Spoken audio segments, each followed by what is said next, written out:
ना तेरा है ना मेरा है, हम्म। ये हिंदुस्तान हम सबका है। ये बात अगर किसी के समझ में नहीं आई तो नुकसान भी हम सबका है। और आपने घटना देखी कैसी थी, उन्होंने जानबूझ के हमारे जो टूरिस्ट थे उनको टारगेट किया, उनको टारगेट और किया। टारगेट ही नहीं किया, टारगेट के साथ साथ बताइए 3 साल के बच्चे के सामने कहा जाता है जैसे धर्म पूछ के गोली मारी। इसका मतलब क्या है? इसका मतलब वो ऐसी एक राजनीति को जन्म देना चाहते थे कि जन्म देना चाहते थे या देना- यहाँ ऑलरेडी चल रही है? नहीं, जब आतंकी वो गोलियां चला रहे थे, वो दौड़ के उसने आतंकी को पकड़ा, अपनी जान दे दी। अपनी नहीं आतंकी को पकड़ा, उसकी बंदूक को पकड़ा, लेकिन आतंकी ने उनको भी गोलियों से, जो लोग ऐसा कर रहे हैं वो बहुत घटिया राजनीति कर रहे हैं, बहुत ओछी राजनीति कर रहे हैं। आपने बोला था कि इस हम 370 लगाएंगे तो आतंकवाद खत्म हो जाएगा, शांति बहाल होगी। आपने कहा था नोटबंदी करेंगे तो आतंकवाद खत्म हो जाएगा। दोस्तों नमस्कार, मैं हूं विनीता यादव। कश्मीर में जो हुआ उसके बाद सबसे बड़ी चिंता की बात यह है कि हमारे देश में आज की तारीख में दो परिस्थितियां सामने हैं। अगर हम युद्ध करते हैं तो उस परिस्थिति में क्या होगा, और अगर हम युद्ध नहीं करते हैं तो उस परिस्थिति में क्या होगा। ये दोनों ही परिस्थितियां इतनी गंभीर हैं जो हमारे देश के भविष्य में एक बड़ी दिशा जरूर बनेंगी। दोनों ही परिस्थितियां।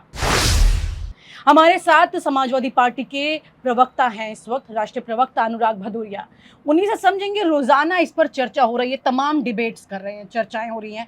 आपको भी मैंने देखा कई चर्चाओं में आपने कुछ बड़े अहम बातें कही, जैसे कि जो वहाँ पर परिवारों के साथ हुआ, छोटे बच्चों ने जो देखा और उसके बाद लोगों की रूह कांप गई, उसका जिक्र आपने किया। बड़ा सवाल ये है कि ये तो हुआ है, लेकिन अब जो आगे होने वाला है वो आपको क्या दिख रहा है इस वक्त? देखिए, जो घटना पहलगाम में हुई, कश्मीर में हुई, जिस तरह का दरिंदे आतंकी ये पाकिस्तानी आए और हमारे अपने लोगों की हत्या करके उनको शहीद करके चले गए, और आपने घटना देखी कैसी थी, उन्होंने जानबूझ के हमारे जो टूरिस्ट थे उनको टारगेट किया, और टारगेट ही नहीं किया, टारगेट के साथ साथ बताइए 3 साल के बच्चे के सामने उसके पिताजी की हत्या कर दी। टारगेट किसको किया? टूरिस्ट के थ्रू टारगेट तो सरकार हुई। नहीं, टारगेट उन्होंने किया या हिंदू मुसलमान हुआ देश का? उन्होंने टारगेट ये किया कि किस तरह से समाज के अंदर में एक ऐसी राजनीति को जन्म दे के वो जा रहे थे, क्योंकि वो हिंदुस्तान के अंदर में जो हिंदुस्तान खुशहाल है ये देखना नहीं चाहते।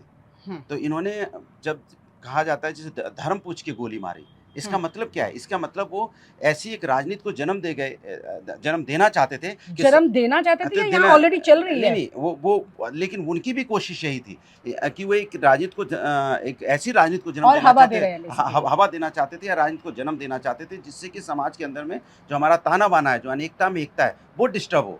कहीं ना कहीं समाज के अंदर में एक दूसरी राजनीति की और चर्चा तेज हो जाए।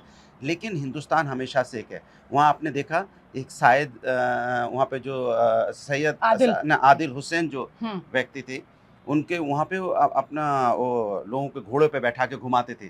जब आतंकी वो गोलियां चला रहे थे, वो दौड़ के उसने आतंकी को पकड़ा, आतंकी को पकड़ा, उसकी बंदूक को पकड़ा, लेकिन आतंकी ने उनको भी गोलियों से, माने उनका जितनी गोलियां थी उसके कम से कम 5 गोलियां उससे मार दी, उसको माने वहीं पे उसकी हत्या कर दी। तो इसके मतलब उसने दिखाया ना कि हिंदुस्तान में वही तो अनेकता में एकता वाला था। उसको लगा ये गोलियां चला रहे हैं, तो वो उसने आके बंदूक पकड़ी ना।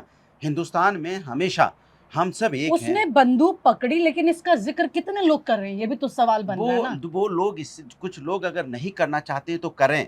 हिंदुस्तान एक है इस समय। जो लोग ऐसा कर रहे हैं वो बहुत घटिया राजनीति कर रहे हैं, बहुत ओछी राजनीति कर रहे हैं, जिसकी जगह हिंदुस्तान में नहीं होनी चाहिए। राजनीति तो मौका परस्ती बन चुकी है, जो कि अभी लोग कर रहे हैं। आदिल ने जो किया है वो एक उसने एग्जाम्पल क्रिएट किया है, उन पाकिस्तानी आतंकियों को दिखाया है कि अगर हम यहाँ अकेले हैं इनके साथ तो भी हम इनके साथ जाके शहीद हो गया। वो इसके मतलब उसने रोकने की कोशिश की और उसमें उन्होंने उसकी हत्या कर दी। पूरे कश्मीर को इतनी सफाई क्यों देनी पड़ रही है कि भाई हम कश्मीरी, हमारे घर की रोजी रोटी इनसे चल रही थी। पूरा कश्मीर ऐसे एक डिफेंस मोड में है जिसको बताना पड़ रहा है कि मतलब वो कोई गलत कटघरे में है क्या पूरी तरह से? कश्मीर कहीं कोई हर व्यक्ति तो एक जैसा नहीं होता। कश्मीरी इस बात से ज्यादा आहत हैं कि उनको ये लगता है कि हमारे यहाँ पे हमारे टूरिस्ट उनको मेहमान की तरह मानते थे, हमेशा उनको मेहमान की तरह उनकी सेवा करते थे, और उनके सामने आतंकी और पाकिस्तानी आके मार के चले गए, तो उनको इस बात का दर्द और तकलीफ है। और भाई किसी के घर में कोई घटना होती है तो उसको तकलीफ तो होती है। यही तो हिंदुस्तान की संस्कृति संस्कार है, उसका परिचय कश्मीरी दे रहे हैं। आज कश्मीरी रोड पे है, आज कश्मीरी दिखा रहा है पाकिस्तान को कि हम सब एक हैं, तुम हमारे अंदर फूट डालने की कोशिश मत करो। अगर तुम्हारे लेकिन वहीं पे दूसरी तरफ मेरठ में कोई मुस्लिम काम कर रहा है तो उसको बोला जा रहा है कि चलिए तुम्हें काम से निकाल रहे हैं क्योंकि वहाँ ऐसा हो गया, यहाँ तुम्हारे साथ होगा। देशवासियों से कहना चाहता हूँ, जो पाकिस्तान में बैठे लोग हैं, जो हमारे अंदर ऐसा माहौल पैदा करना चाहते हैं, उनके मंसूबों को कामयाब मत होने दो। वो अपने, अगर आप ऐसा करोगे तो उनके मंसूबे कामयाब होंगे। मैं एक बात ये क्लियर करना चाहती हूँ, हम हिंदू मुसलमान में आपसे कोई सवाल करे तो हम ऐसी बात नहीं कर रहे, लेकिन हम उस बात को प्रॉपर्ली टारगेट करके क्लियरली बता रहे हैं कि ये दो चीज़ नहीं होनी चाहिए। आपने कहा पाकिस्तान से अगर लोग ऐसा करें तो नहीं होना चाहिए। क्या हमारे हिंदुस्तान की मीडिया की खुद की जिम्मेदारी नहीं है कि वो हिंदू मुसलमान ना कह रहा हूँ मैं देखिए, हिंदुस्तान की मीडिया और हिंदुस्तान की सोशल मीडिया दोनों की आज जिम्मेदारी ज्यादा बड़ी हो जाती है। आप रोज डिबेट में जाते हैं, कई डिबेट्स में जाते हैं, क्या आपको लगता है कि आपसे पर्टिकुलरली इसी तरह के सवाल पूछे जाते हैं? बिल्कुल पूछे जाते हैं, और मैं इसका जवाब इसी तरह से देता हूँ कि आपको इस समय ये हिंदू मुस्लिम का सवाल नहीं है, ये सवाल राष्ट्र का है।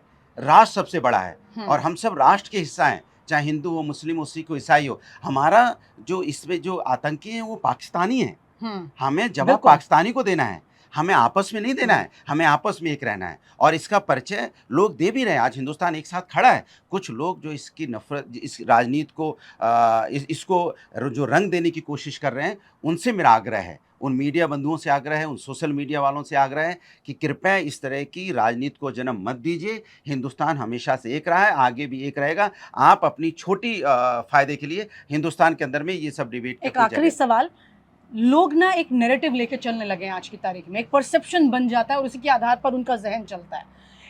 पुलवामा के वक्त में एक परसेप्शन बना था 2019 के लोकसभा चुनाव से पहले, जब पुलवामा हुआ तो उसके बाद उसका फायदा किसको मिला? क्योंकि देश के अंदर देशभक्ति की लहर दौड़ गई, बेरोजगारी और महंगाई खत्म हो गई, जिसकी चर्चा चरम पर थी। लेकिन आज की तारीख में जब सरकार है, कोई चुनाव भी इतना बड़ा नहीं है, बिहार का चुनाव है, तेजस्वी यादव ने बोला भी है कि चुनाव है इसलिए सब हो रहा है, तो इसको चुनाव के साथ जोड़ना और इस परसेप्शन को कितना बिलीव करते हैं? मेरा तो सीधा सा सवाल, जो सवाल हैं अपनी जगह सरकार से, वो तो रहेंगे। हाँ। कि वहाँ पे सुरक्षा व्यवस्था में चूक हुई है, वहाँ पे इंटेलिजेंस डिपार्टमेंट फेलियर हुआ है। यही सरकार ने कहा था 370 वहाँ पे लगा देंगे तो शांति बहाल हो जाएगी। यही सरकार ने कहा था कि नोटबंदी कर देंगे तो वहाँ पे सरकार फेल ही हो गई। इस चीज़ में बड़ी बात है। बिल्कुल फेल हुई है, पूरी तरह से फेल हुई है सरकार। सरकार की सुरक्षा व्यवस्था पूरी तरह फेल हुई है, इंटेलिजेंस डिपार्टमेंट पूरा फेल हुआ है, और सरकार ने इसको अपनी फेलियर को माना भी है।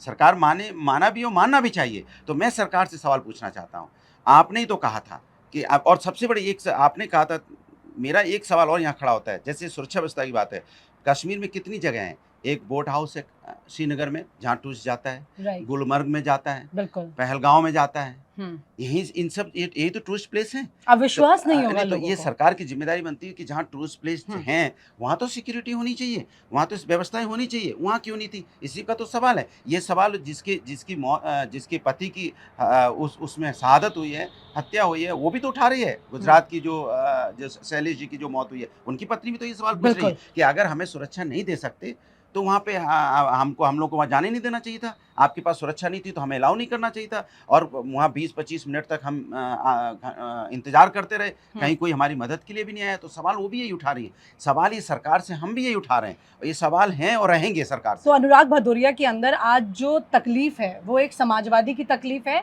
या इस देश के नागरिक की तकलीफ है कि बदलाव हो? देखिए, आज की डेट में तो मैं एक हिंदुस्तानी होने के नाते, चूँकि हमने अपनी बहन को विधवा होते हुए देखा है, हमारी हिंदुस्तानी बहनें विधवा हुई हैं, हमने एक बच्चे को, 3 साल के बच्चे को, उसके ऊपर से बाप का साया उठता हुआ देखा है। हमने देखा है कि शादी के 10 दिन भी नहीं हुए, कितनी खुशी से माँ बाप बारात लेके आए होंगे, आज उस बच्चे की अस्थियां विसर्जित कर रहे हैं। तो ये तकलीफ तो हमें है, और इस तकलीफ के नाते मैं कह रहा हूँ कि आज हिंदुस्तान सरकार की सर्वदलीय बैठक में भी इस कहा है कि सरकार जो फैसला लेगी हम सरकार के साथ खड़े हैं। ये सरकार की जिम्मेदारी बनती है कि सरकार ऐसे लोगों पे कड़ी से कड़ी कार्रवाई करे, और हिंदुस्तान का हर व्यक्ति आपके साथ खड़ा है। लेकिन जो सवाल हैं वो सवाल हमेशा से रहेंगे। आपने बोला था कि हम 370 लगाएंगे तो आतंकवाद खत्म हो जाएगा, शांति बहाल होगी। आपने कहा था नोटबंदी करेंगे तो आतंकवाद खत्म हो जाएगा। पूरा हिंदुस्तान ने आपकी बात मानी, लेकिन आज जिस तरह का वहाँ घटना घटी है तो सवाल तो है। तो इसलिए हम कहते हैं, ना तेरा है ना मेरा है, ये हिंदुस्तान हम सबका है। ये बात अगर किसी के समझ में नहीं आई तो नुकसान भी हम सबका है। बहुत बड़ी बात इन्होंने कही है, नुकसान हम सबका है। आपको मैं एक वक्त याद दिला दूं, बहुत साल पहले जब मैं कश्मीर गई थी तो वहाँ पर एक ऐसा नैरेटिव था कि अगर टायर भी फटता है तो लोग ये सोचते हैं कि कहीं कोई घटना हो गई है, और आर्मी तुरंत एकदम से एक्शन में आ जाती थी। लेकिन अब जब वहां पर शांति बहाली की गई, मुख्यमंत्री हुआ, चुनाव हुए, उसके बाद में पता चल रहा है कि इतनी गोलियां चल गई और फौज वहां नहीं पहुंची। ये क्या है? ये नुकसान तो सबका है ही। उसी के साथ साथ एक बड़ी बात ये है, ये सवाल मैं आप पर छोड़ने जा रही हूँ। एक बच्चा जब अपनी क्लास में एग्जाम देता है और अव्वल नंबर पे पास हो जाता है, उसे आप पास कहेंगे? या वो बच्चा जो एक बार फेल हो जाता है फिर कंपार्टमेंट के बाद पास होता है, या उसे आप हीरो बना देंगे? ये सवाल आपके साथ है। और आप हमसे जुड़े रहने के लिए सब्सक्राइब करें YouTube पर, फॉलो करें Twitter पर और लाइक करें Facebook पर। और ज्यादा जानकारी के लिए आपको टाइप करना होगा सिर्फ न्यूज़ नशा।